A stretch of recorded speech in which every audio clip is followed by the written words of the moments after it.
আসসালামু আলাইকুম ওয়া রাহমাতুল্লাহি ওয়া বারাকাতুহু। ভাইজান, আপনারা জানেন আপনার এলাকাতে যদি কেউ আপনাকে বলে যে তোর লাল বাতি জ্বালিয়ে দমু, এটা ভালো না খারাপ? জোরে বলেন। খারাপ। তোর লাল বাতি জ্বালিয়ে দমুনি, তাহলে এটা ভালো না খারাপ? খারাপ। আবার আরেকজন কয় আমি কবে মরমু, কয় যেদিন লাল শুতে পারাবি। তাহলে লালের সাথে একটা বিপদের সম্পর্ক আছে না নাই? আছে। এই এলাকাতে যদি রেল লাইন নষ্ট হয়, একটা পতাকা উড়ে দিবে, পতাকা থাকবে, ওই পতাকার কালার কি থাকবে? লাল। এর মানে বিপদ, ট্রেন আসা যাবে না। এক ছাত্র আমাকে বলছে, ওস্তাদ এই মেয়েরা বাপের বাড়িতে অন্যান্য কাপড় পরে, বিয়ের দিন এই মেয়ে লাল শাড়ি কেন পরে? আমি বললাম আমি জানি না। বলছে হুজুর লাল মানে বিপদ। এই মেয়েটা বিয়ের দিনই লাল কাপড় পরে আপনার বাড়িতে আসছে, মানে আজ থেকে আপনার 12টা বাজাবি। এই জন্য কোন কাপড়? লাল কাপড়। কোন কাপড়? লাল কাপড়। দেখেন না, নতুন বউ, নতুন স্ত্রী যেদিন বিয়ে করে নিয়ে এসেছেন, মুখে কিছু তুলে দিলেও খেতে চায় না। 1 মাস না জাতি কয় সব আমি খামু, তোর বাপ মাইক ভিন্ন করে দি।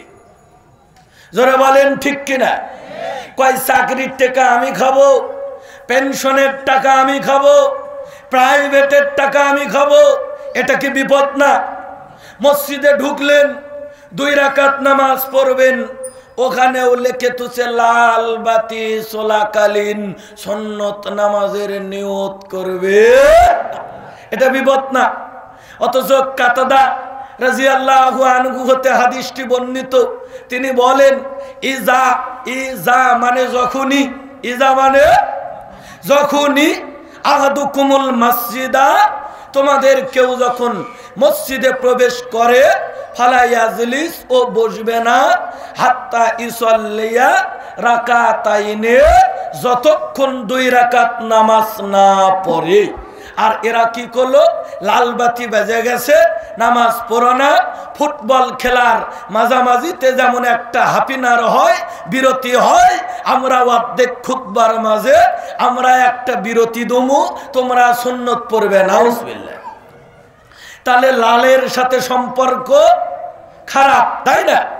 এবার বলেন, মাজারের উপরে যেই কাপড় আছে, ওই কাপড় কোন কাপড়? লাল কাপড়। এর মানে বিপদ। এর মানে কি? বিপদ। লাল কাপড় দিয়ে ওই মাজারের কর্তৃপক্ষ আপনাকে বলছে, ভাই এটি আসিস না, এরা মরা লাশ, পোষা, ও তোর কোনো উপকার করতে পারবে না। যা চাবি আল্লাহর কাছে চা, সেজদা দিবি আল্লাহর কাছে চা। এই জন্যে দেখেন মাজারে অন্য কোনো কাপড় না দিয়ে যেই কাপড়টা দিয়েছে, ওটা কোন কাপড়? লাল কাপড়। আর এরা এই বাধা ওভারটেক করে এরা যায়, যায় বলে ওগো বাবা মানিক পীর, এসেছি তোমার কাছে হয়ে নিতান্তই ফকির। নাউজুবিল্লাহ। দয়া করে একটি ছেলে দাও না আমার কোলে তুলে, ঠান্ডা করো কোলখানি মোর, মনটা হোক স্থির। নাউজুবিল্লাহ। আমি ছেলে কোলে হেতাই এসে দিব তোমায় জোড়া খাসি, আর খাওয়াইয়া দিব 100 ফকির বাবা মানিক পীর। নাউজুবিল্লাহ। আবার বলে পানির নিচে মম জ্বালাইছে, বাবাই দেখো না আমার বাবার মুরিদ হলে নামাজ পড়া লাগে না। নাউজুবিল্লাহ। আবার বলে এই জিলানের আব্দুল কাদের, জিলানের জিলানি, আপনার নামের গুণে আগুন হইয়া যায় পানি। নাউজুবিল্লাহ। আবার জিকির করে,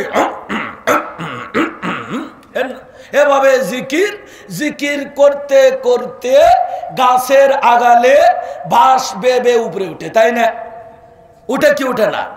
জিকির করতে করতে বাঁশ বেবে উপরে উঠে। এরপরেও নাম দিছে হালকা জিকির। এত উপরে উঠে নাম দিছে কি? হালকা। আমি চিন্তা করলাম আল্লাহ গো, হালকাই যদি এত উপরে উঠে, হালকাই যদি এত উপরে উঠে, তাহলে জোরে জিকির হলে কত উপরে উঠবে, একেবারে সিদরাতুল মুনতাহা ভেদ করে যাওয়ার কথা। জোরে বলেন ঠিক কিনা, আরো জোরে ঠিক কিনা।